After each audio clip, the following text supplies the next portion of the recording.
Hey guys, it's Coach Clay here from Unmatched Nutrition, and I am back with some truck talks. So today, what I want to talk about is some Sarms. I want to make this a little bit shorter than most and a little bit sweeter than most.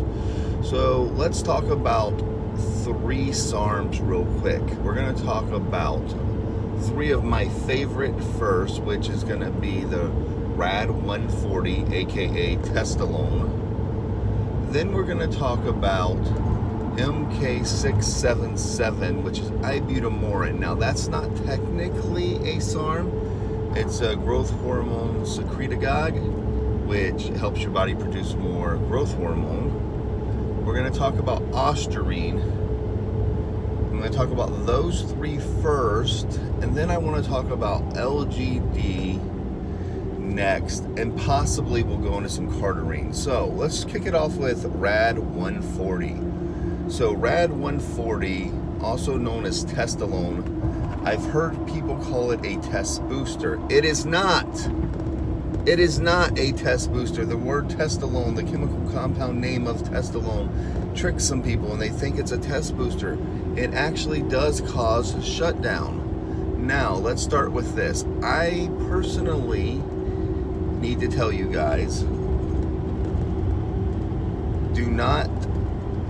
anything I say here is for information purposes only. It is not for you to go out and buy this, use this, do anything. That's up to you. That's an individual decision you have to make. I'm providing information. I'm not your doctor. I don't know your genetic disposition to things. I don't know anything about you. So anything I say is information purposes only, just providing more knowledge and my experiences and my opinions. End of story.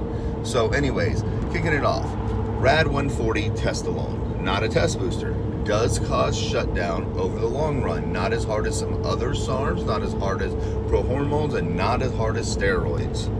Much easier to recover from.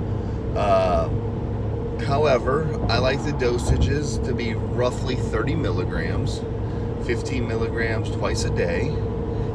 For males. Girls now can use this and get amazing results.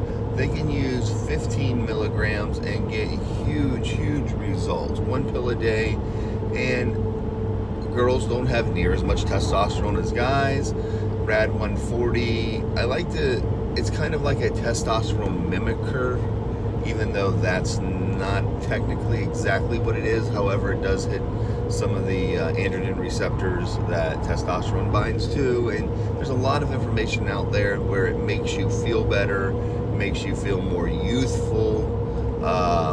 It is a really good SARM. What do I like about it now? Now, I've taken this many times. I've talked about it before with people. Sarah did a prep and won her overall down in Bermuda, out of country, with only SARMs. And one of them was 1 Testalone a day for like the last 4 to 5 weeks, just to kind of keep her muscle on.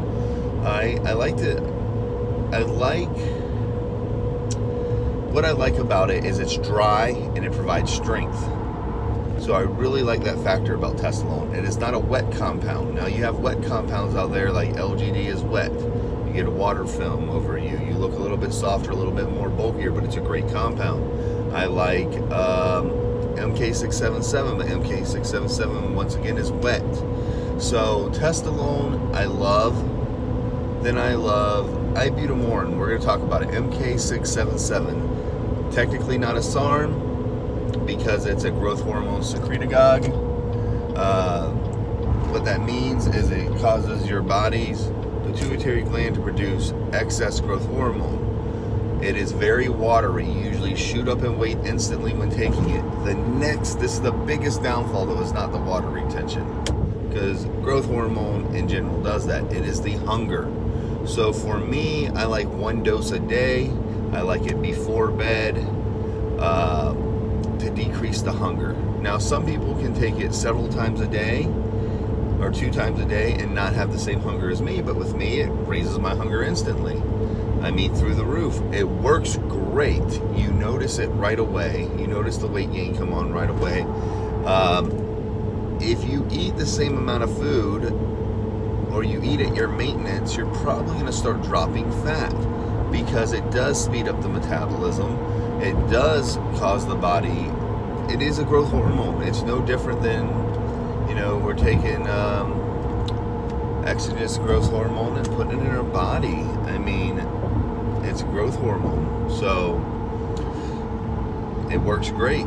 It is prescribed by doctors. I've seen it several times on people that come into the store and they show me what, they're getting from their doctor. And usually MK677 is one of them. I've been seeing a lot lately. Then now let's talk about Ostarine. Now, Ostarine, I consider the most versatile SARM there is. Some of you may not consider it that, but I do consider it. 1, it's dry. 2, it adds muscle. 3, it leans your body out.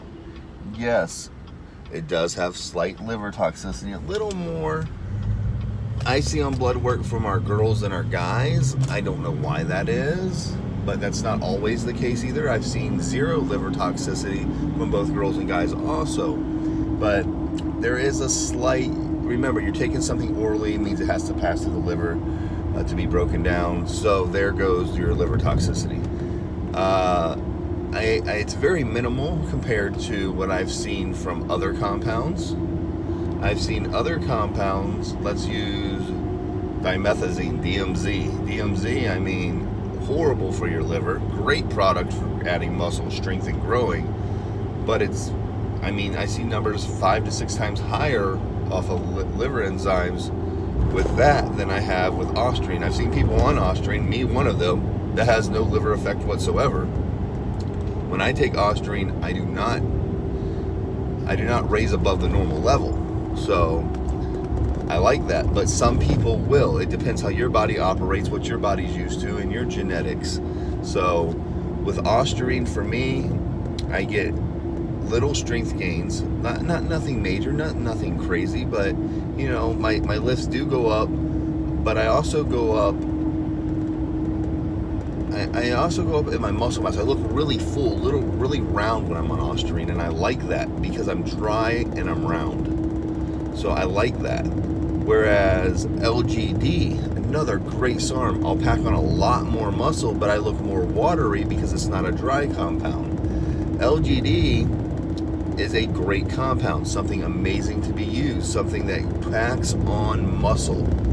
I like it better for guys than I do for girls. I will use it for girls here and there at 1 pill a day. Very, very, very, very, very, very rarely, but it's the girls that want the muscle. I prefer Ostarine over LGD on females. I prefer Testosterone low dose over LGD for females. But let's face it, we do have females in certain categories like physique and bodybuilding that benefit from LGD versus taking some of the other compounds that are out there or hormones that are out there. So it is something where some people say they don't use with females. I think it all depends on their goals. A lot of people are talking about non-competitor females, where I'm talking strictly in the competition realm. Fertilization is always something that has, can happen with any compounds that we're taking in. But it's more likely going to happen from a steroid. A girl takes testosterone, they're going to have fertilization. End of story. I don't care what the dosage is, they're going to have some sort of it because we're upping their testosterone. Unless you can get it perfect, like some pelleted ones, but I still can tell the difference. I can hear it in their voices, I can hear it crackling, even the ones that are prescribed by doctors just to keep them normal. They even notice it when we talk. They notice hair darkening or things happening. So going to, like, we'll use Rad 140 or Testosterone, they get the same feeling as if they're on testosterone. Their body feels good, they feel energetic, but less chance of fertilization, even though there still is a chance. So that's the great thing about SARMs, is that you have a less chance of an issue like that. Now let's go into the last one. I'm going to touch real quick on it, and then y'all can ask questions and I'll answer them. I'll throw lots of answers out there because this is just an overview. I want to talk about Cardarine. Cardarine, once again, is not a SARM, but it's an amazing product. It helps the cardiovascular system amazingly.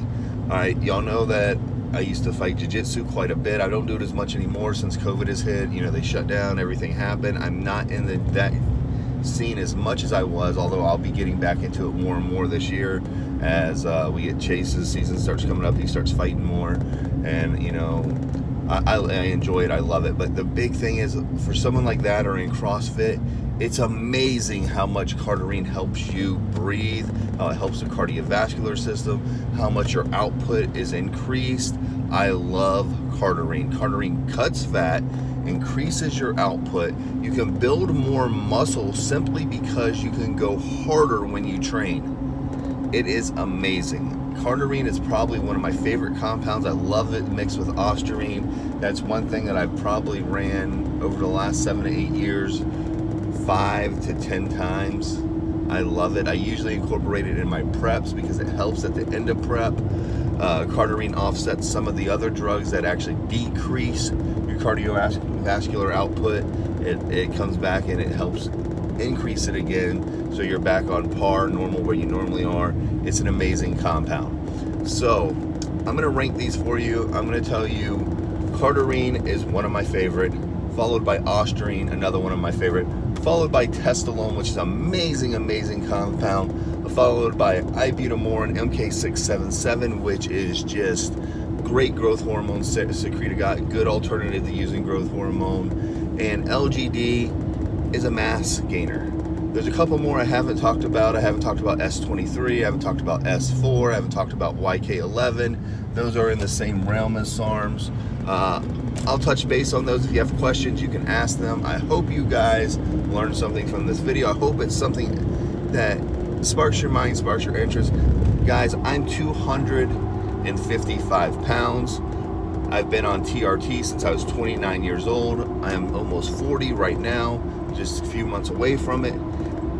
I have not touched my TRT in 3 months now. I'm going this entire year off my TRT, and I will show you guys, I'm not putting anything in my body this year but SARMs. I already have it kind of laid out what I'm going to do.